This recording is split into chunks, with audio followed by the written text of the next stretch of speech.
solidão é tão ruim, ninguém consegue viver assim, sem esperança de um amanhã, e sem avistar no fim do túnel uma luz. Mas alguém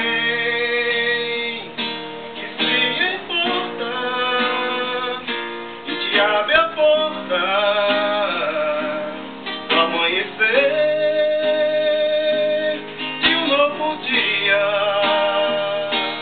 cheio de luz. Ele atende simplesmente pelo nome de Jesus. Se importa com a tua dor e quer te abençoar, quer tornar em alegria essa tristeza em teu olhar. Vem confiar inteiramente a Jesus Cristo teu viver. Dê um passo pra Jesus e Ele salvará você.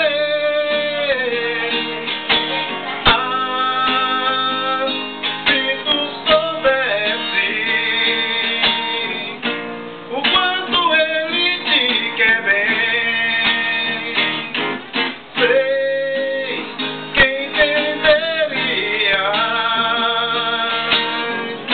e o amaria assim também.